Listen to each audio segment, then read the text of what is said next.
Another great museum that we have on the West Coast is the Norton Simon Museum in Pasadena, California.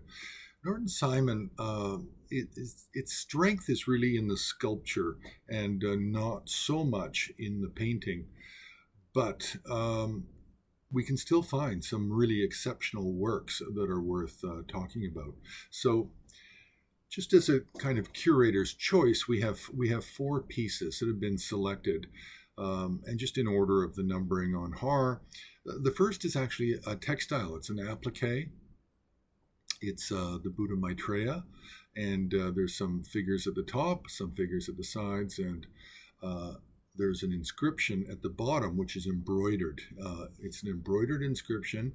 It's about 5, 6 lines in size, and I didn't go through it really, but just trying to look quickly at the bottom line or the last 2 lines, it appears as though it's a commemoration piece for somebody who graduated out of Gelupa Monastic College. So as a geisha or a Hlarampa.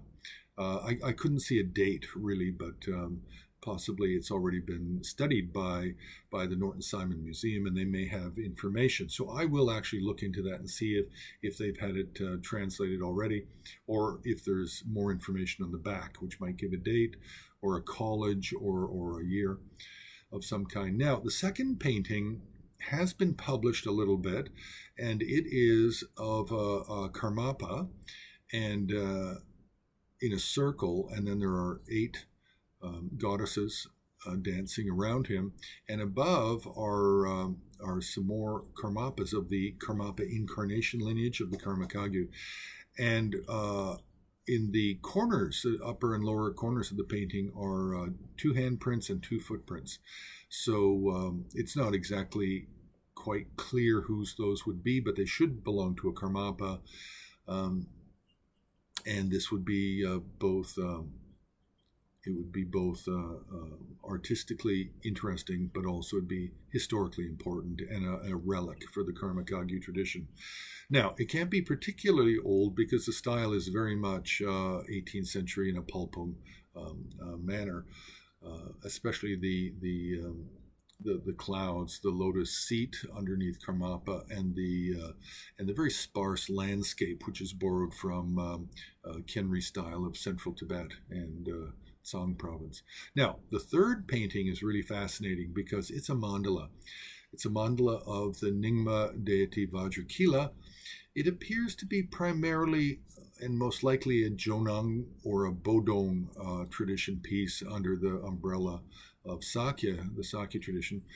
But what's really fun about the painting and really kind of amazing is it's one of those rare examples of a Khenri style painting, but of a mandala. Khenri style mandalas are quite rare. We only have a few examples of them.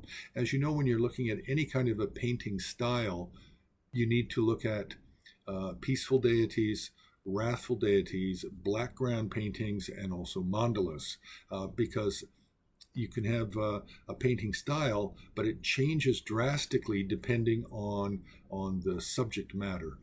Now, the last painting here is really a Chakrasambhara mandala, and this is Nepalese. I'm not sure if it's been translated. I can't even really read it that well, and I can't even tell if it's Newar or Sanskrit, and I can't see the date. But it's very possible that the Norton Simon Museum has already translated it for the date. But it's a wonderful example of a Chakrasambhara mandala in the Newar style, with a tremendous detail of the cemeteries, the 8 cemeteries that are around it, but they're done in a square, which is really unusual, and there are many extra figures and deities surrounding the cemeteries in this register sort of structure, with deities above and below as well. So these are the 4, really quite amazing, great examples from the Norton Simon Museum. So you can press like, you can subscribe. You can join HAR on Patreon, and you can also make a donation on the homepage of Himalayan Art Resources.